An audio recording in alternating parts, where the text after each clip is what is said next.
Assalamualaikum warahmatullahi wabarakatuh. Saya Dimas Dara Putra Andina. Saya Siti Fatima. Saya Reza Indra Putri. Saya Nagita Trisna Winata. Saya Putra Pamdani. Saya Putri Ozora dari kelompok 1 PJK 4. Di kelompok 1. Kelompok 1 akan menjelaskan tentang penyakit menular seksual.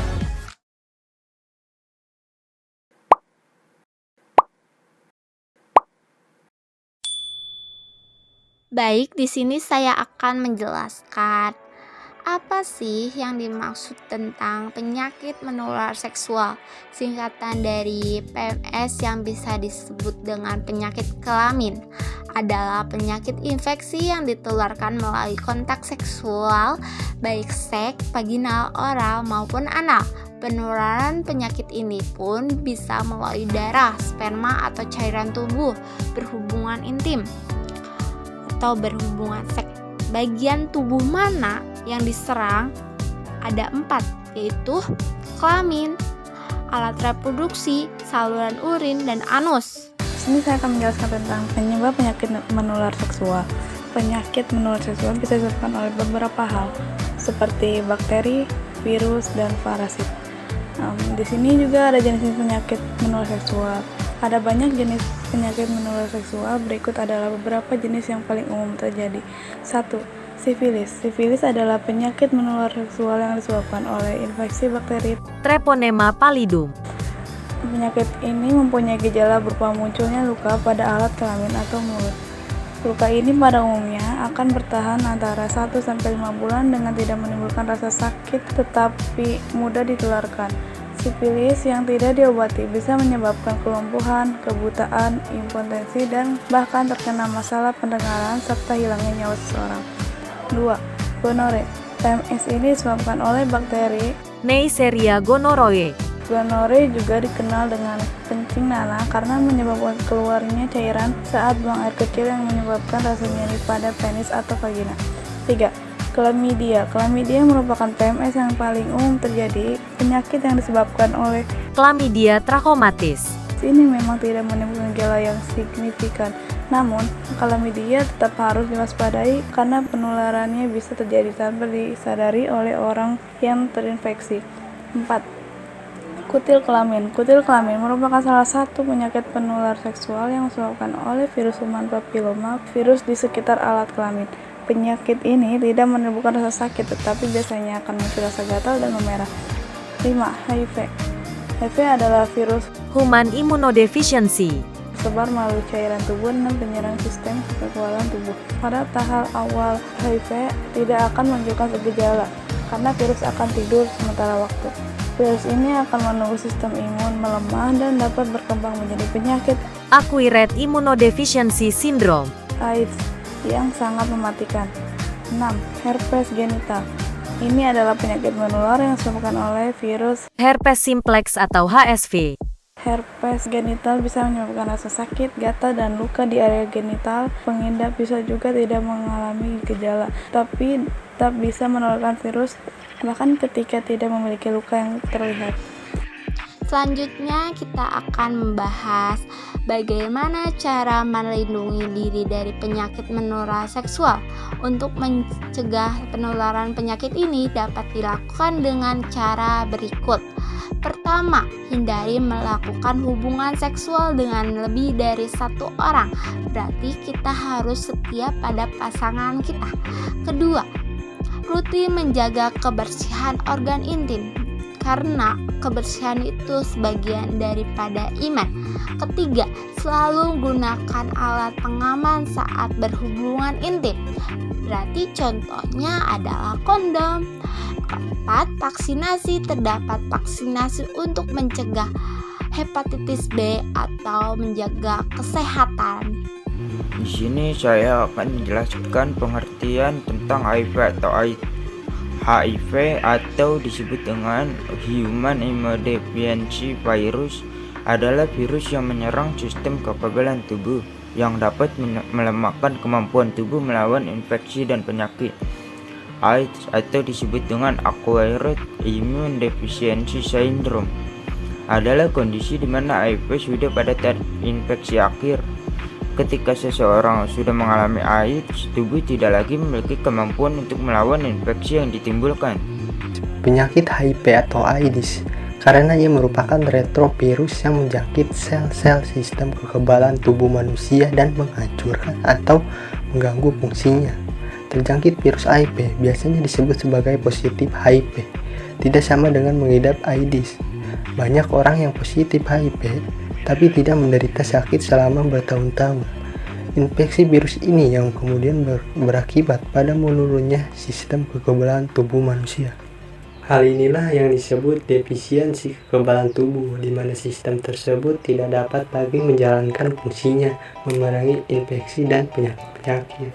Salah satu bahaya serius yang mengintai orang HIV dan AIDS atau ODHA adalah macam infeksi yang dinamakan dengan infeksi oportunistik. Karena daya tahan tubuh lemah, jamur parasit dan bakteri pun mudah menginfeksi tubuh. HIV dapat ditularkan melalui kontak cairan tubuh, seperti cairan vagina atau sperma saat melakukan aktivitas seksual. Penggunaan jarum suntik secara bergantian. Cairan-cairan tersebut bisa masuk ke dalam tubuh melalui berbagai metode berikut. 1. Hubungan seks. Penularan HIV dapat terjadi melalui hubungan seksual tanpa kondom, baik melalui vagina, anal, maupun seks oral. Selain itu, seseorang yang suka berganti-ganti pasangan seksual juga lebih berisiko untuk terkena HIV. 2. Penggunaan jarum suntik. HIV dapat ditularkan melalui jarum suntik yang terkontaminasi darah orang yang terinfeksi HIV. Berbagi jarum suntik atau menggunakan jarum suntik bekas membuat seseorang berisiko tertular penyakit termasuk HIV. 3. Kehamilan persalinan atau menyusui. Seorang ibu dengan penyakit HIV yang kemudian mengandung atau menyusui berisiko tinggi untuk menularkan HIV kepada bayinya. Untuk itu jangan ragu untuk berkonsultasi dengan dokter apabila Anda penderita HIV yang tengah hamil, agar risiko penularan HIV pada bayi bisa ditekan. Pada umumnya, tahapan perkembangan HIV di tubuh manusia ini dibagi menjadi 4. Yang pertama adalah fase periode jendela atau window period.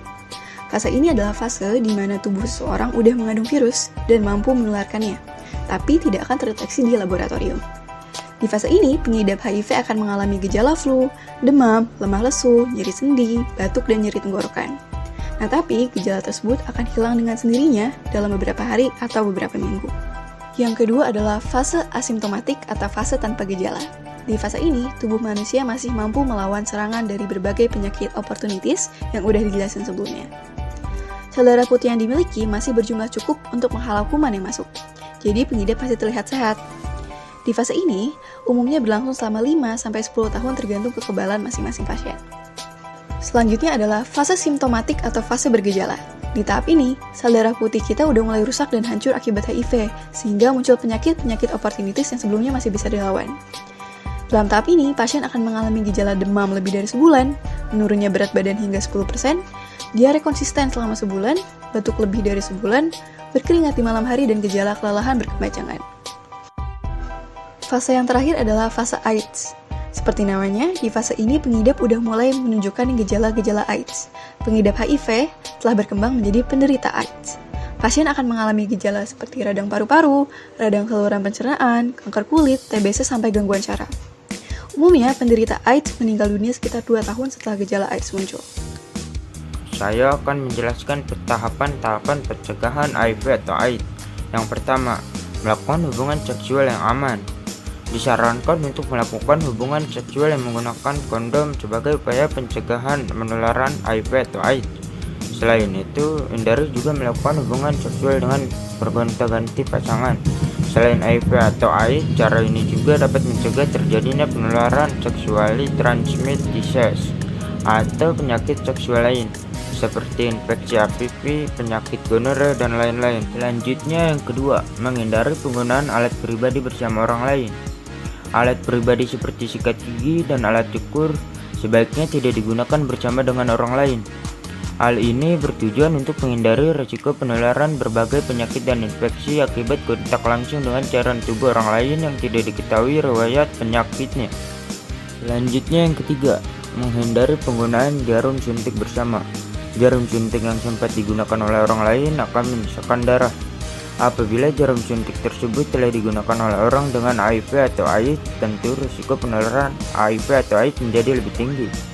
Apabila Anda sedang melakukan donor darah, sebaiknya perhatikan penggunaan jarum suntiknya.